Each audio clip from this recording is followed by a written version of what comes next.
Chapter 28. The Echoes. The walls of the Ouachita River Correctional Unit hummed, but it wasn't the usual lifeless drone of fluorescent lights and distant clanging steel. This hum carried a pulse, a rhythm. Cody sat hunched over his cot, scribbling furiously in a battered notebook, words spilling onto the page as if they'd been waiting for this moment to escape.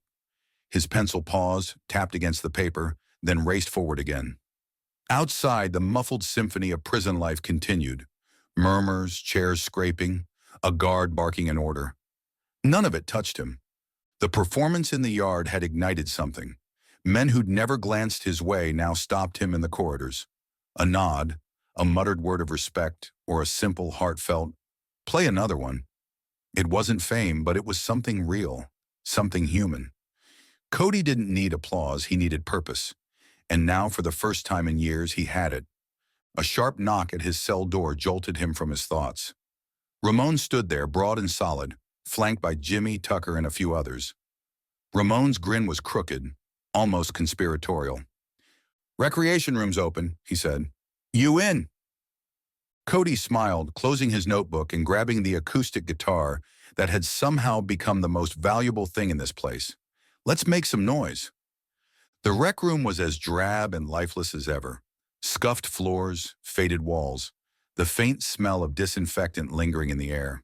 But today it was alive. Makeshift instruments were set up in the middle of the room, overturned buckets doubling as drums, a warped bass guitar missing its E string, and Jimmy's harmonica, glinting like new despite the years it had spent in and out of his pocket. Cody stood in the center, tuning his guitar as the others fiddled with their gear. Around them, a loose circle of inmates gathered, their usual postures of boredom replaced by a quiet anticipation.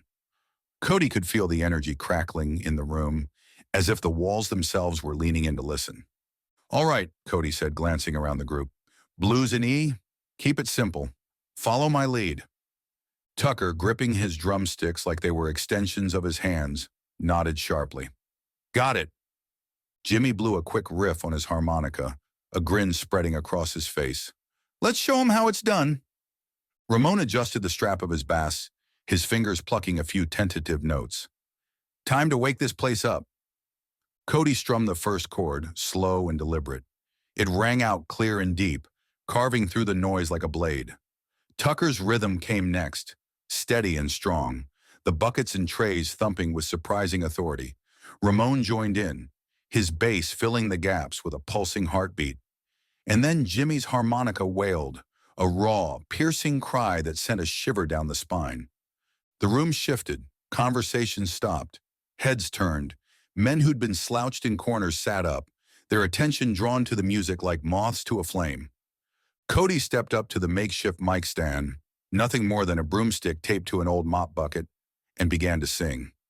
"Down by the river where the waters run cold, I found my freedom in the songs of old." At night, his voice carried the weight of every story in the room. It wasn't just a song, it was a confession, a shared prayer, a rallying cry. The inmates listened, their faces softening, their walls crumbling just a little. As the song swelled, the energy in the room became infectious. Feet tapped, hands clapped. Even men who'd never shown an ounce of vulnerability were nodding to the rhythm, caught up in something bigger than themselves. When the final note faded, the room erupted in applause. It wasn't polite or measured, it was wild, raw, and real. Cody took a moment to soak it in, his chest tight with a mix of exhaustion and exhilaration. He wasn't just playing music, he was giving these men a piece of himself, and they were giving something back. "Thank you," he said, his voice rough with emotion. "We're just getting started." Ramon clapped a heavy hand on Cody's shoulder. "Man, this is something else. We're not just playing, we're building something." Jimmy nodded, still holding his harmonica. "Yeah, man, this is different. We're not just killing time anymore." Tucker, who rarely spoke, tapped his drumsticks against his thigh. "What's next?" Cody smiled, strumming a light riff. "Something upbeat. Let's give them a show they'll talk about for weeks." The next song was faster, livelier, the rhythm pulling even the most reluctant feet into motion. Men stomped, clapped, slapped their thighs. Laughter broke out, Real laughter, not the bitter, hollow kind Cody had grown used to hearing. Even the guards at the back of the room couldn't hide their grudging respect, nodding along to the beat. For a moment, the room didn't feel like a prison. The walls seemed to fade, the bars and chains forgotten. They were men again, brothers, sons, fathers, united by a language that transcended everything else. Music didn't care about their pasts or their crimes. It only cared that they listened, that they felt. By the time the set ended, the room was buzzing. Inmates lingered, talking, laughing, replaying moments of the performance. Cody sat on the edge of the stage, or what passed for one, his guitar resting across his lap.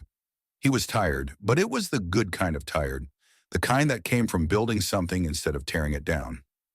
Jimmy dropped onto the bench beside him, grinning. "You know what we are now, right?" Cody raised an eyebrow. "What's that?" Jimmy spread his arms wide as if presenting the entire room. "We're the Echoes. You started it, man. Now it's real." Cody chuckled, the name rolling around in his mind. "The Echoes," he said softly. "Yeah, that works." As the others packed up, Cody looked out at the room one last time. It wasn't much, just a rec room in a prison in the middle of nowhere. But tonight it had been something more. The music had turned it into a sanctuary, a stage, a second chance. And for the first time in years, Cody Steele felt like, maybe, just maybe, he was part of something that could last.